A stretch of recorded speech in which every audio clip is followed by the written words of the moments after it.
Zanna, Miranda. today we talk about reflection, and this is a podcast from a series. Can you explain a little bit about the series? Yes. So this is part of the Human-Centric CEO podcast, and we've recorded about 8 interviews with leaders and with, let's say, experts who have a nice vision for leaders. And if you've been listening before, you might know that I'm launching a new book from 2026, January 5th. And it's about human-centric CX transformation. And it covers 3 layers on how to do that successfully. And the third layer is all about 21 behaviors. So behaviors for leaders, for CEOs. And we thought, hey, it would be maybe nice to deep dive a bit on some of those behaviors. Yeah. 21 felt a bit too much. So I scanned through the 21 and felt, hey, which of these are really valuable to dive a little deeper? So I selected 8 of them.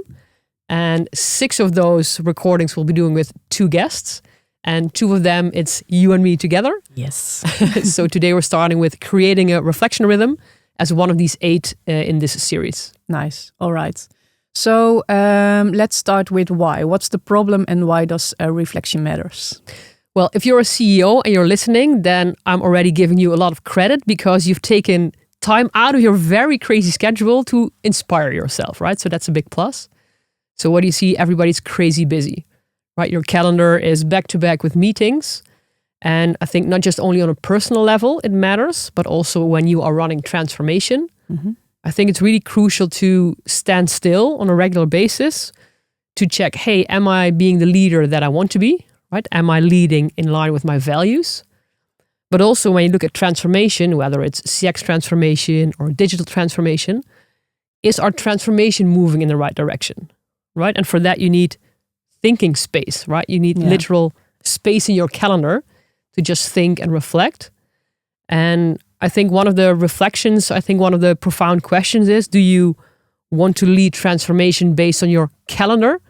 Or do you want to lead transformation based on your values? Yeah. For me, I would want to choose the latter, right? That means that reflection plays a role in your rhythm, how you make sure that you stand still and see, hey, am I doing the things that I want to do? Or what do I need to learn? Or, just being on that journey. Yeah, for sure.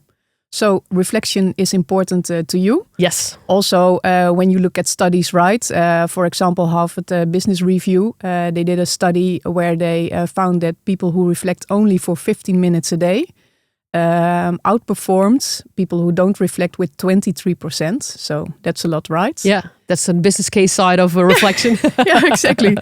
So when did you discover the importance of reflection?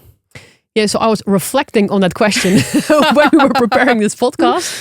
And I think for me, it started in the beginning of my career. So I started working when I was 21 and I was figuring out, hey, what do I want to do? And I didn't actually know, but I did feel that I have the courage to say, okay, this doesn't feel right. So let me just embark on a new journey. And then at one point I got to work for Capgemini. And they started a pilot with a leadership development program. And I think as any leader knows, a big part of leadership development is understanding your background, right? How you grew up, because that tends to have an impact on specific patterns. Mm-hmm. So I think I was 25 when I entered that. It was a 3-year leadership program. So for me, just diving into your history and the consequences of that history, that was an important part. And the other part was just one very specific event or something that happened where we were, and I can't even remember what kind of session it was, but it was part of this leadership development program. And at one point, I think I was already doing my PhD. And then the person guiding the session, he sort of challenged me and he said, hey, I think that you're not sort of hiding behind your PhD, but he felt it feels to me like you feel that you cannot voice your vision until you have finalized your PhD, right? Otherwise, you don't have any credibility. Something like that, right? So I started thinking about that. I thought, is that indeed true? Is that not true? And I felt there was some truth in that.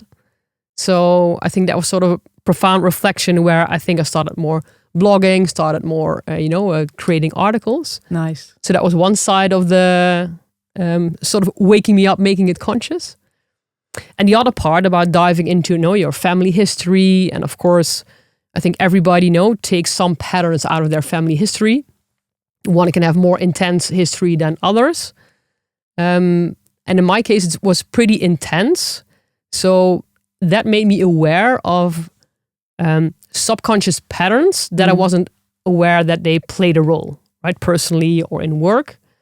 And I think also those, let's say, coaching sessions made me conscious about, hey, there are patterns here. First of all, there are patterns. And second of all, do they serve me still, or are they not serving me? And I think also on a values level, what are my own values? What are values maybe from my family?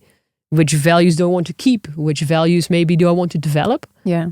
So I think those two combined, I think took reflection to a more conscious level. Yeah, exactly. Yeah. Yeah, nice. And what kind of benefits do you get out of reflection? Yes, I think for me, part of my DNA is that I just want to improve by experimenting. And when I see it has value, then I keep doing it. So I think from that moment, I was more aware and thinking, hey, what am I seeing? And for example, a few things that I noticed is I was really looking for, let's say, acknowledgement of female and male leaders. Classic pattern, right? Kids growing up, hey, mom and dad, see what I'm doing, right? Feel seen. And then what I noticed is that the speed of seeing, being aware of the pattern got more and more faster. So for example, at one point, maybe a week after something happened, I felt, hey, but why was I doing that? Then it was maybe, I don't know, a few hours after I sent that email. Hey, why did I send that email? Then it got, before I sent the email. That's nice. Exactly. Hey, now I can intervene. Yeah. So for me, I just felt very quickly that it was beneficial, right? I could see myself learn. I could see the impact.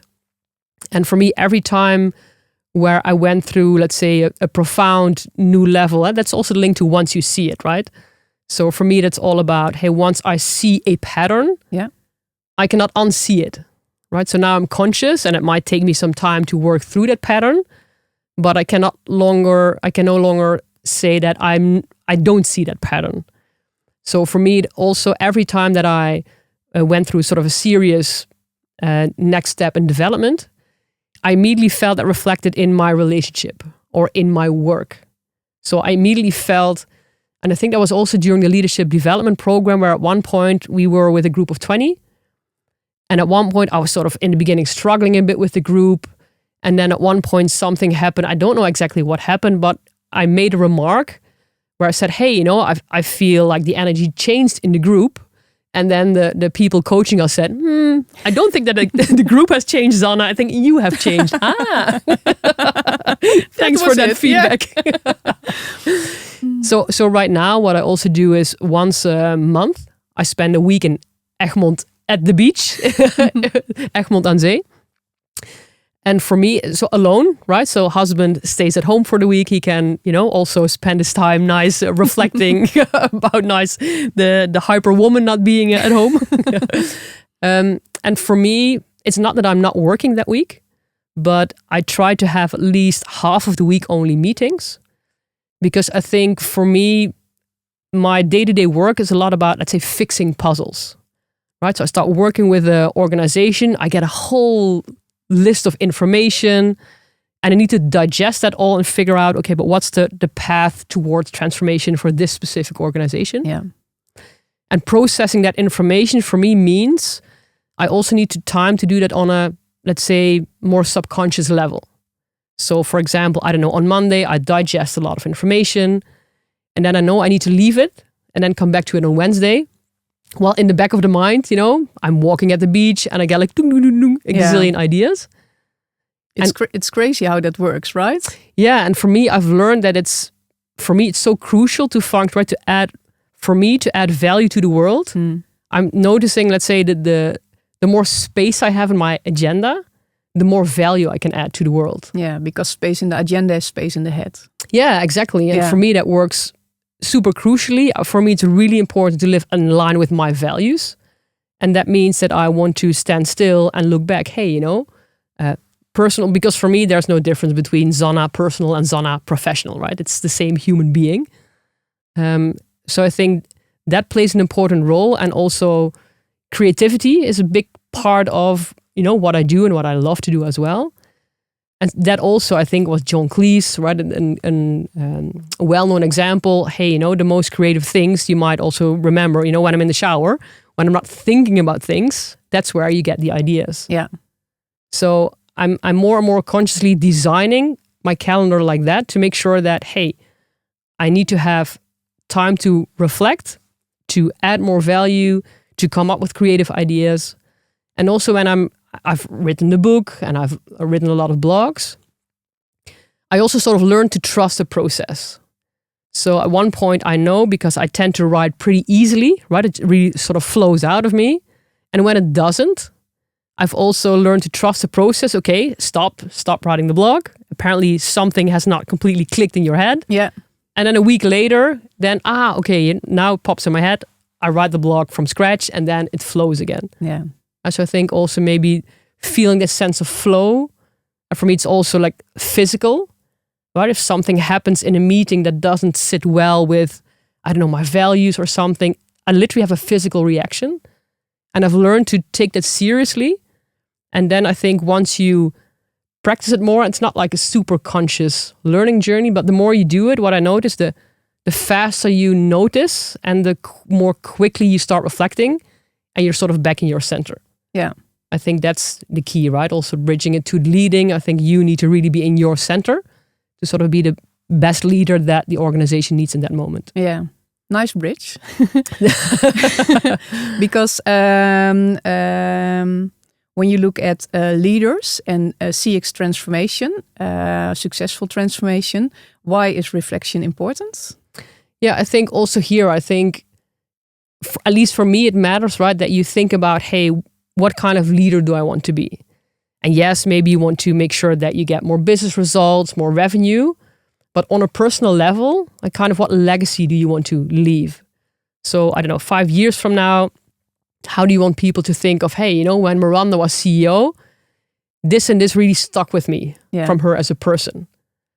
And I think for that, you need to have space, right? I think for you to be there for your fellow leaders, you need to make sure that, let's say, all your patterns, right? Instead of you projecting all your patterns on them, the more sort of clean you are, right? The more pure you can see others, the more value you can add to others. And an example that was also recently with the CEO, they were saying a lot of people want their employees to feel fast, right? That's the new hype, right? From the whole tech development. So I think our employees need to feel more fast. That's not a good sentence, but you get the point. Mm. So I asked them, I said, great, are you leading by example, right? Are you sharing your failures? And then the response was, I don't fail. Okay. Maybe you need to do some reflection, on, if you cannot lead that by example, what example are you setting, right? You cannot expect that from others. And I think another example is also in a lot of companies, let's use customer experience as an example. Leaders are saying, in the yearly, January, right? New year. Yeah, we want to, the customer matters. It's customer first. And then employees think, we've done like so many cost cutting things. Where was the customer? So for me, integrity, right? Really being in line with what you say is what you do. And just showing up for others, right? I think the more centered you are, the better you can play the role that the world needs of you to play. Yeah. And I think that's on a personal level, and as I mentioned, right, personal and let's say connecting to transformation or professional. Yeah, for me, that's so connected. I think you cannot be personally the type of person A and then professionally it's a very different person. I think you'll get burnout from that, right? Being two individuals. But if you also look at your transformation, right, probably you have a vision, right? You want the company to go somewhere. And you might need to inspire your colleagues and employees to go with you on the journey. Or people come to you with questions. And I think the more balanced you are. And it's not about sort of being perfect, right? It's also a learning journey for everyone. Yeah. And somebody once told me, and I love that, is that you can restore integrity. So if, for example, you've done something and I don't know, a week later or, right, hopefully maybe sooner when you do this more often, you realize, this was actually, I responded in a way that I didn't want to. Yeah. Then just by apologizing, acknowledging that, you can restore your integrity. Yeah. And I think that's also a beautiful thing to keep in the back of your mind, right? Yeah. We're human, we make mistakes, but I think how you handle that really is telling you something about your values and how you show up for others. Nice. So you mentioned some nice examples. Do you have some practical tips, maybe for leaders, but also for leadership teams? Yeah, so I think with anything, right, always connecting to sort of tiny habits, don't make it too big. Right, I think just by starting, let's say you probably still have a gazillion meetings, so planning, I don't know, a day a week completely free for reflection might be a bit ambitious.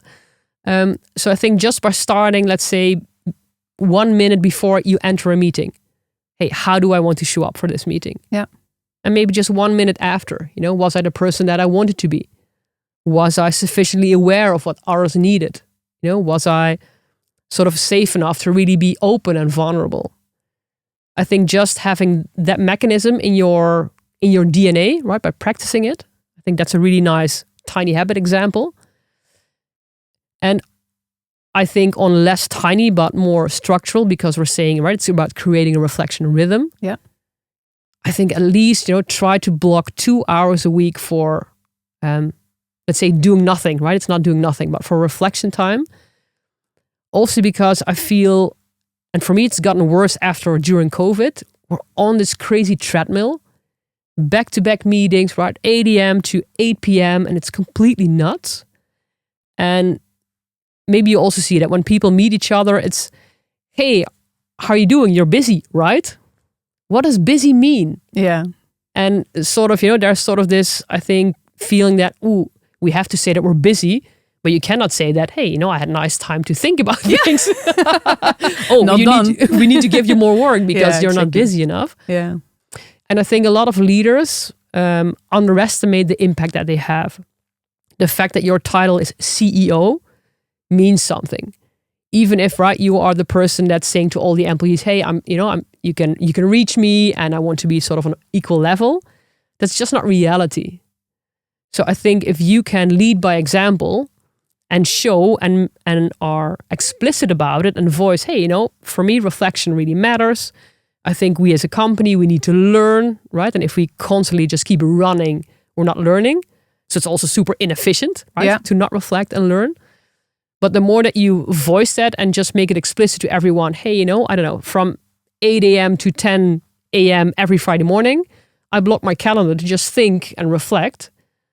I think the more that you can lead as well in that, the more sort of normal it becomes for others.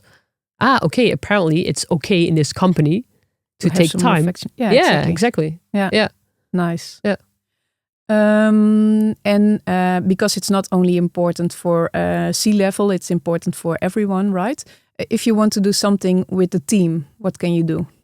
Yeah, I think also here, I think it's starting with just taking, for example, non-agenda meetings, right? So let's say, I don't know, maybe you have already a weekly meeting that tends to have a lot of, like the metrics on the agenda.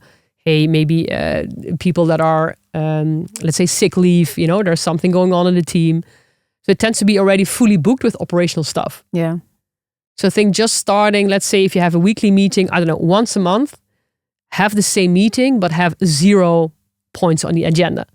Just do a check-in with everyone, right? And maybe just ask the questions like, looking back in the last week, what is one thing where you felt, hey, that went really well? What is one thing where you felt, I wasn't really happy with how I handled that? And of course, it needs to be first safe enough in your team to have that conversation, right? If there are things going on and you suddenly start asking that question, first of all, it has to feel sincere, right? You have to be sincerely interested in the answer. And I think also you have to feel comfortable to not control sort of the conversation, right? To just have an open conversation and see where it leads you.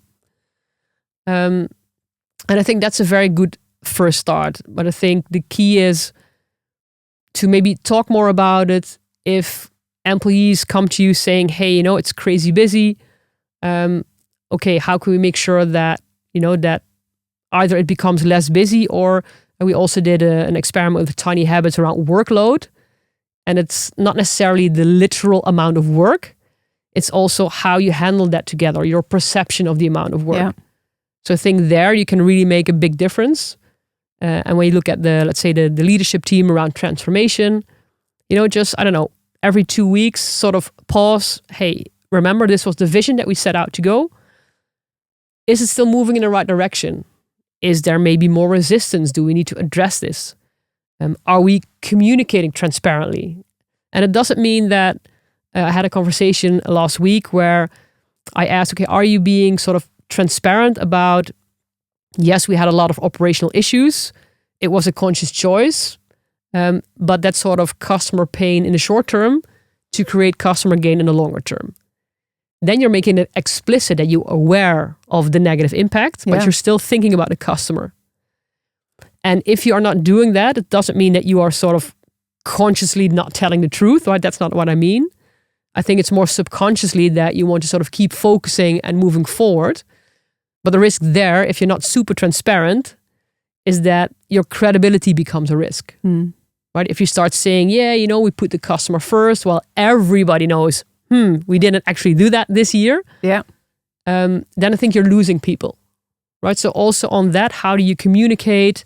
How do you take others on that journey? I think for that as well, you as a transformation team need to stand still and say, okay, where are we? It could also be we had in mind that we needed to go left. We needed to first to measure things. Maybe once you go along, you realize, maybe that was not the best approach. Maybe you notice that you need to do another step first to understand even why do we need to measure things. I'm just making it up, right? Mm-hmm. But I'm always saying that your transformation roadmap is sort of an 80%, we have a rough direction. Yeah. But the key to success is that 20% in the meantime, where you're flexible to go left, right, depending on what your organization needs. And for that, you need thinking space. Yeah, for sure.